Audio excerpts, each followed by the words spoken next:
See, the photography in and of itself is a very interesting medium, because you're essentially condensing everything that is into one shot, one frame.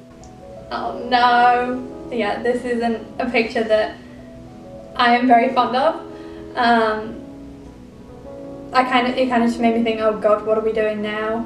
Because that's from a while ago and I'm a completely different person from when I was then. Times have really changed. Like, even that bowling alley, that's gone now. It's gonna be a Whole Foods place.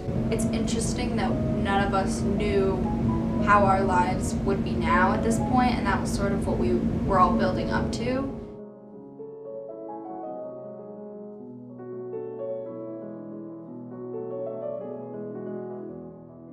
I'd say my inspiration really came from this British photo called Toffs and Tufts.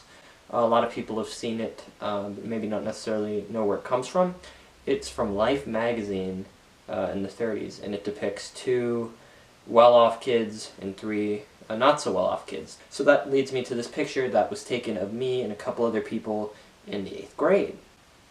Now, from left to right, there is Peter, Thomas, myself, Tula, Olivia, Anna, and Hannah. So, we are taken in front of the now defunct Clover Lane's bowling alley. This photo represents a story for anyone who's willing to go out and search for it, which I did. I went and I interviewed every person in the photo and myself, and I wanted to see, what were they doing then, why were they there then, and now what have they been doing after? Have they remained in touch with everyone? Do they even talk to these people anymore? What really happened? I remember this day pretty clearly. It was in 8th grade, and we were, I remember feeling so, grown up and cool going to this, bowling alley by ourselves.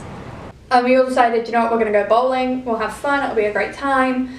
I don't remember much about the exact day, but I remember going in the bowl wearing my nice bright yellow sports shorts. We went bowling. I'm really bad at bowling, but I think I was still having fun.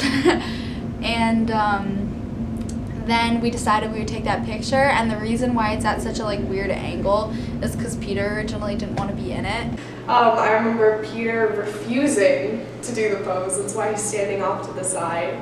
So in the photo, I was off to the side, and we had gone bowling that day as a group of friends, and I'm not big on taking pictures really, so my intention was to be off to the side, far enough to be out of it, but not exactly in the photo, but the photo taker had different plans and ended up getting me in it.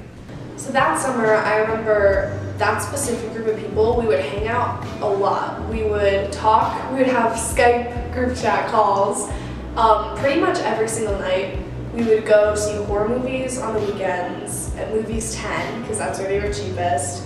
We would go to the turf in the fields, and we would play soccer, and we would play Never Have I Ever. And a lot of those people I'm still friends with now, actually. I'm a lot closer with. If I were to describe the picture in one word, it would probably be innocent. If I could describe that picture in one word, I would probably call it iconic. Tragic. Growth. Confused. I'd probably have to say it's nostalgic to look at. So looking at the picture, it's pretty cool to see how much I've grown, and how much other people in the picture have grown too. And so some of the people in this picture I'm still really close with today, others not as close as we used to be. I'm more ashamed of who I was then, and I don't like to talk about it and bring it up all the time.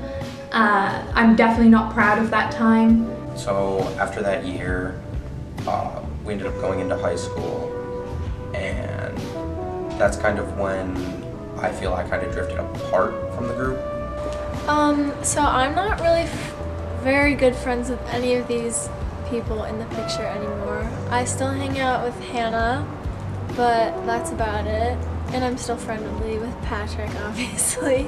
I'm actually, I would say, still friends with all the people in the pictures, just not in the same way.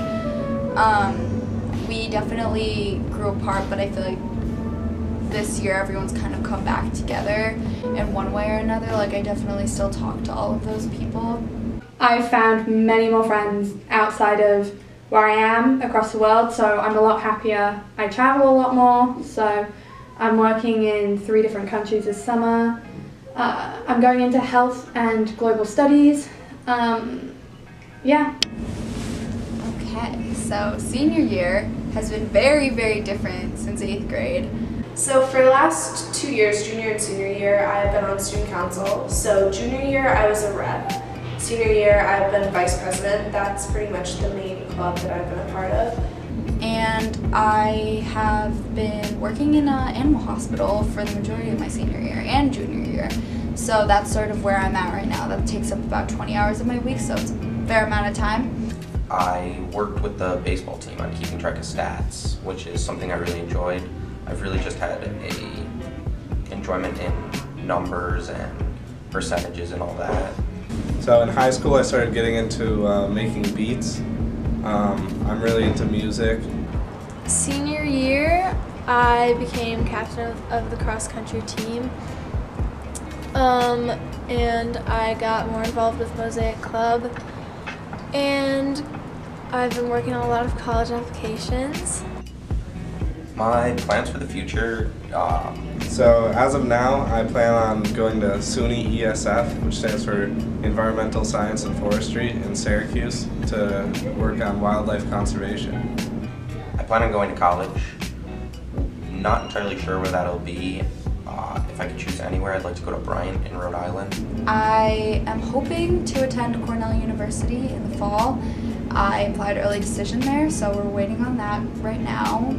If I could give 8th grades, or my 8th grade self, a message, I would probably say a few things. The first being, school is actually much more important than you realize. If I could give any advice to me going into 8th grade, I'd probably tell myself not to stress out so much, because I used to really stress myself out over school, and I didn't have as good of a balance between school and like a social life as I do now. And so I think it's really important to keep that balance. Not to be so bothered by who cares, what people think of you. I felt like school was like the end-all be-all, and like I had to do really well in all my classes, even in middle school, in order to like be a successful person. And I think now, as I'm going off to college, I realize that like I could be just as successful if I even like not stressing so much and worrying so much about school. So that was my first really group of tight-knit friends that I stuck with, and I would say keep doing that. Pick like those people that are closest to you and maintain strong friendships with them, because quality over quantity for friendships. Keep your friends close. They can really help you throughout school and get through hard times in your life. And my final thing would be just relax. Don't sweat the small stuff. It is important, but stressing over it is never a good thing. I feel like at the time I was very selective with friends and very like had a certain idea of what I was looking for in people, and I held people to a certain standard, and I definitely was a lot more judgmental at that point than I am now, knowing what everyone goes through at this point in their life. And I would tell myself to just relax and stop worrying so much, because I did worry a lot about work. I would give myself props for the motivation I had back then, because it's definitely declined since, but I would just tell myself to relax and not stand for less than I deserve. If I could describe this picture in one word, it would be adolescence. This picture perfectly chronicles what happens to us. We change and we grow. And what is everyone's attested to? They've all changed and they've all grown too. You're growing just as the person next to you is growing and changing, and that means that oftentimes you're going to disagree, you're going to fall out, you're going to just sort of drift apart from people. There's this quote from a movie, Call Me By Your Name. It is not that rivers don't change, it is they remain the same only by changing. And that's essentially what this picture chronicles. It's that we've all essentially changed. In these interviews, these testimonies, I've talked to people who I haven't seen in a while, or don't really, talk to, and I've asked them to tell me, to give me insight into their life, and I've realized we've all changed, but that's not a bad thing. Although we're not as close as we were in this one picture, and those late night Skype chats that we've had, hanging out after finals, everything that's happened, I think it's all happened for a reason. And I think even going forward to different places, to different realities, that picture chronicles one moment in time where everything was in place.